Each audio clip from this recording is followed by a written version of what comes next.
Okay, here's the second part to this question. What we figured out, the first part is we figured out the ratio of Lm to Tm using tangent beta and tangent theta. And that was a little bit tricky, but we did it. Okay, now let's try form by MTM. They want this angle up here, but we've got theta here. We've got theta. So what can we do? Let's see what I did here under the box.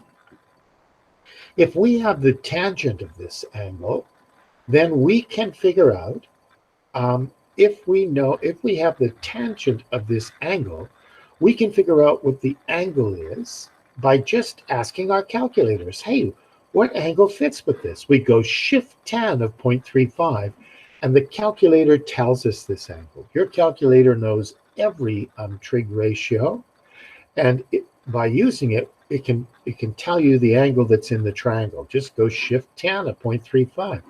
We know that's 19.29. Well, this is a 90-degree triangle. Remember, this goes straight up. If that's, we just 19.29. If we go 90 minus, well, angles in a triangle kind of tell us that this angle MTM must be 90 minus 19.29. MTM must be 70.71 degrees. Now, we're going to need that for the last question, which is a little bit challenging.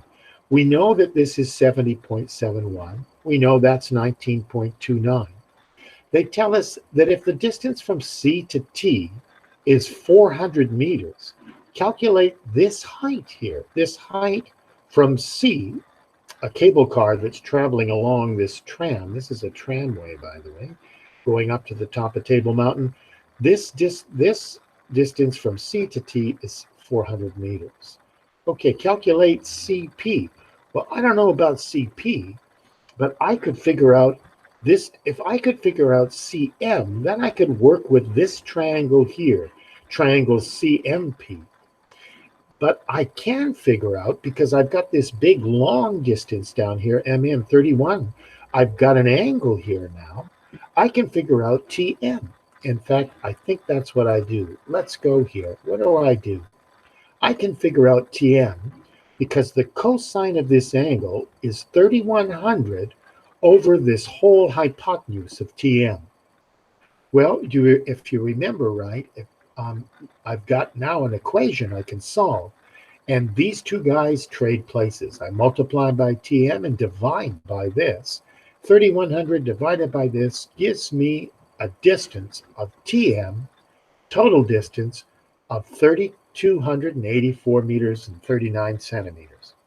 Now, if that's 400, that means that this part here has got to be 2884 because it's got to add up to this 3284. So all I do is subtract 400 from this, and I get the distance CM. Ooh, that's really good because now I've got a hypotenuse. The question is, figure out this opposite side. Well, opposite over hypotenuse, what's that? That's sine.